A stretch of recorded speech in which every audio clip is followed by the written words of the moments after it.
ପରେ भी उच्च शिक्षा मंत्री सबुतरे हाँ मारी परवर्ती स्टेप किसी नहीं ना मुख्यमंत्री पिला भेटी आम प्रूफ अच्छी आप देखई पारू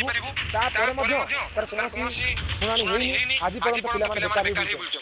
पीजी पीएचडी एमफिल करिकी बेकार हे बुलुछंती अर्थात ये 2024 मार्च 9 तारिख रे सरकार को पक्षर विज्ञापन बाहर जे चाकरी पाई अर्थात एसएसबी लेक्चर पाई एग्जाम पाई किंतु एग्जाम अधार बंद रही अर्थात एग्जाम होई पर नै किंतु जो माने हायर क्वालिफिकेशन करछंती अर्थात जो योग्य अछंती सेमान को जान चाकरी मिल परला नै अर्थात 18 मास बीती आइछि किंतु कोनोसी प्रकार समस्यार समाधान नै एथि पई दायी जो माने भागी जो माने योग्य तो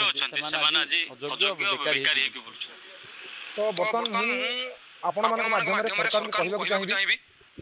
18 मास बीती गलानी पिला माने मानसिक चाप रे जर्जरित हेलानी ए मानसिक चाप रे जदी काली सकाळे को पिला किछि अलग स्टेप निये तो आपण मान दायी हेबे की तो एटा हमर प्रश्न आज सरकार को आपण मान प्रश्न मध्ये सरकार को पचारंतु पिला पीजी पीएचडी हाईएस्ट क्वालिफिकेशन जोटा कि हमें एजुकेशनल प्लेटफॉर्म में कहूछु ता परे भी जदी एठी पिला पीजी पीएचडी करिकी घरे बसुची ताहाले याडू बड़ दुख कथा हम राज्य रे किबा हम देश रे हेई न पारे घटना जो घटिछि जेतेबेले समस्त माने एलिजिबल अछंती पाइया पई चाकरी यदि घटिछि उच्च शिक्षा मंत्री किबा मुख्यमंत्री भेटिछन बहुत थोर बेटा उच्च शिक्षा मंत्री को गुरुजन स्टूडेंट को पिला माने 8 थोर भेटिछंती एई टाइम भेटिछंती ता परे भी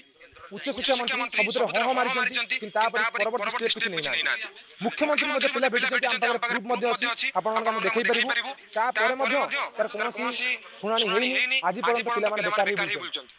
एटा गुरुत्व नवा दरकार मुख्यमंत्री को अनुरोध करी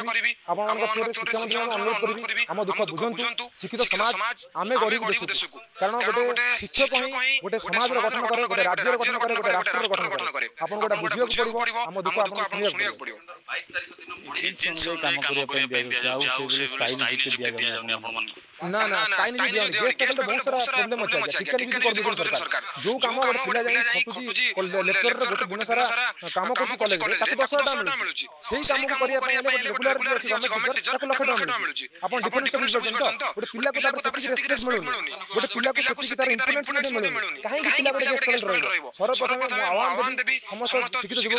को दया करी आपण गेस्ट फैकल्टी बॉयकॉट करंतु सरकार को अनुरोध करबी आपण माने गेस्ट फैकल्टी बंद करी स्टाइल नियुक्ति दियंतु पिला माने दुख रहिछि आपण बुझंतु यदि आपण बुझिबो सर बुझिबो कि आमे हाई क्वालिफाइड राजस्व बोलेबाटा केते बड़ दुखनीय घटना आपण एटा भाबंतु बसिक सर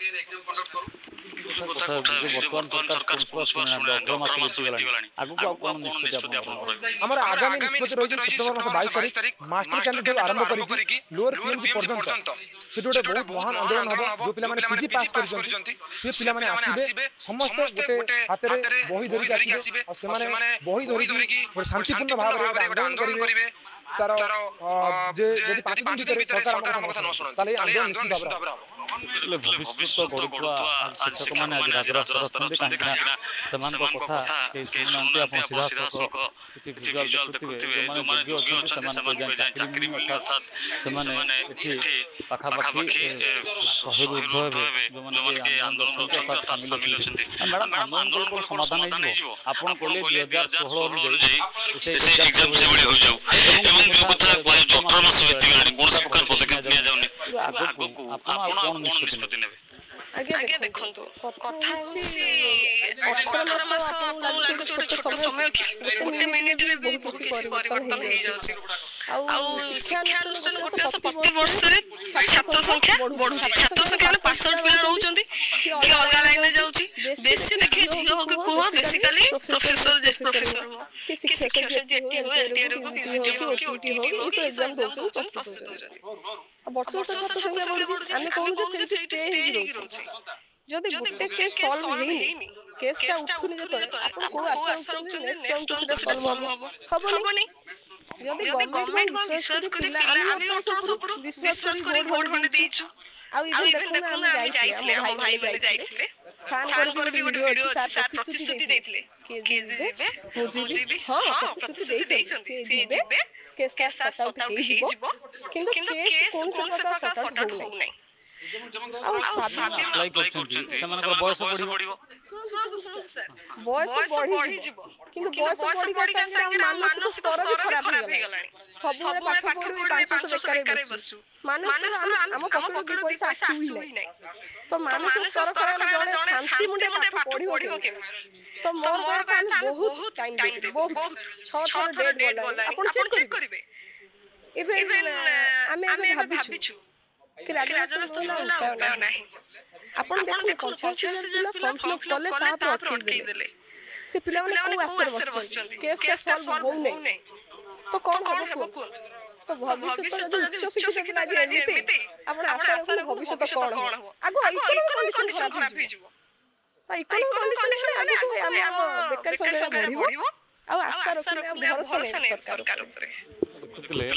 ଲୋକଙ୍କ ସରକାର ଉପରେ ଆଉ ଅଧ୍ୟାପକ ମାନଙ୍କର ବିଶ୍ୱାସ ନାହିଁ, ଭରସା ତୁଟି ଯାଇଛି ଏବଂ ଆଗାମୀ ଦିନରେ ଯେଉଁ ସମସ୍ୟା ରହିଛି 2024ରୁ ମାର୍ଚ୍ଚ 16ରେ ମାର୍ଚ୍ଚ 9ରେ ଯେଉଁ ଘଟଣା ଘଟିଥିଲା ଅର୍ଥାତ୍ ଯେଉଁ ପରୀକ୍ଷା ପାଇଁ ବିଜ୍ଞପ୍ତି ବାହାରିଥିଲା ତାହା ହେଇପାରିଲା ନାହିଁ। ଯଦି ଆଗାମୀ ଦିନରେ ଅର୍ଥାତ୍ ବର୍ତ୍ତମାନ এই পরীক্ষাକୁ କରିବା ପାଇଁ 18 ମାସ ବିତି ଯାଇଛି। ଯଦି ଆ ଭିତରେ ସରକାର କୌଣସି ସମସ୍ୟାର ସମାଧାନ ନ ବାହାର କରନ୍ତି ତେବେ ଆଗାମୀ ଦିନରେ ରାଜରାସ୍ତାକୁ ଓହ୍ଲାଇବା ସହିତ ନିଆରା ଢଙ୍ଗରେ ପ୍ରତିବାଦ କରିବେ। ଭୁବନେଶ୍ୱର